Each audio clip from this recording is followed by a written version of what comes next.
본인의 코가 100점 만점에서 몇 점이라고 생각하시나요?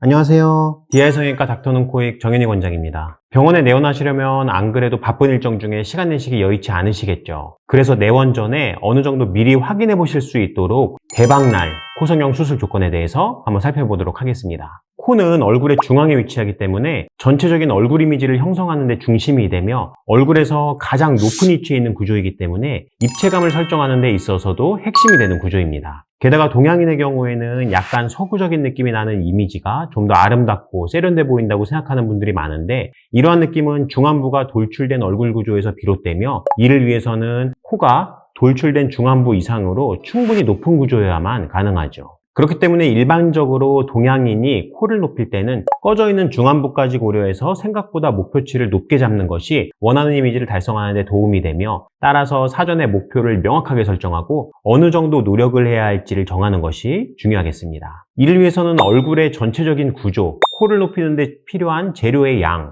코의 연골 구조와 피부가 어느 정도까지 늘어날 수 있는지 등 여러 가지 요소를 확인해 봐야겠죠. 그럼 대박날 코성형 수술 조건 3가지 알아보겠습니다.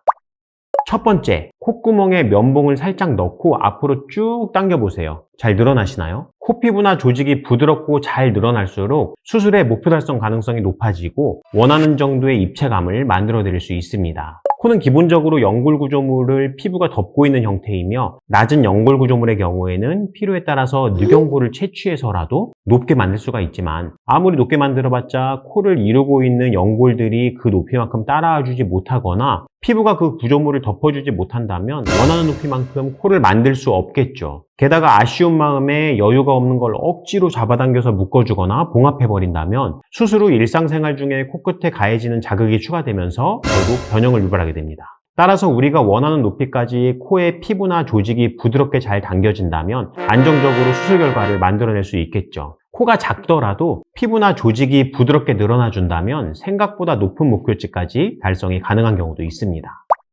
두 번째, 본인의 코가 100점 만점에서 몇 점이라고 생각하시나요? 일반적으로 코가 작고 얄쌍하고 예쁘게 생긴 사람은 수술 전 코에 대한 만족도는 높은 반면에 수술로 큰 변화를 주기는 어려운 경우가 많습니다. 반대로 코가 매우 낮고 뭉툭하거나 콧볼이 크고 퍼져 있는 경우에는 자신의 코가 못생겼다고 생각하시는 분들이 많지만 수술을 통해서 생각보다 큰 변화를 줄 수 있는 경우가 대부분입니다. 게다가 수술 만족도는 수술 후에 어느 정도 이상적인 결과에 도달했느냐도 중요하겠지만 술전 대비 얼마나 변했는가도 상당히 중요합니다. 수술 전의 모양이 매우 만족스럽지 못했다면 수술 후에는 그 변화도 클 것이고 따라서 만족도도 아주 높은 경우가 많습니다. 따라서 본인이 생각하는 본인 코에 대한 점수가 60점 이하라고 생각되신다면 묻고 따져볼 필요도 없이 무조건 수술 고민해 보셔도 좋습니다.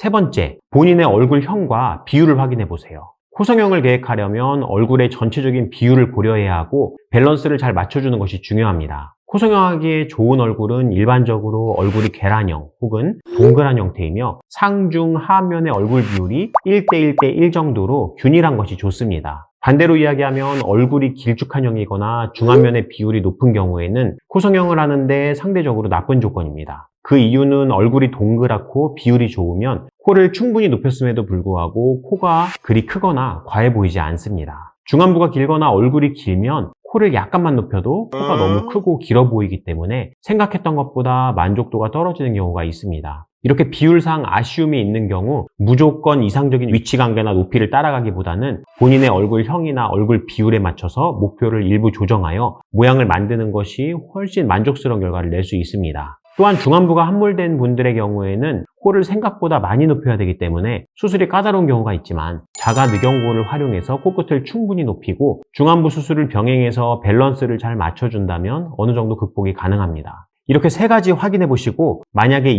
3가지 모두가 해당이 된다, 거기에 코를 더 아름답게 바꾸고 싶은 의향이 있다, 그러면 바로 병원 찾아오십시오. 숙련된 의료진에게 가장 안전하고 좋은 방법으로 수술하여 좋은 결과를 얻으신다면 평생 만족스러운 모습으로 남은 일생을 살아가실 수 있을 것입니다. 여러분들의 자신 있는 삶을 기원하며 오늘 영상이 많은 분들에게 도움이 되었으면 좋겠습니다. 이상 마치겠습니다. DI 성형외과 닥터눈코익 정현희 원장이었습니다. 감사합니다.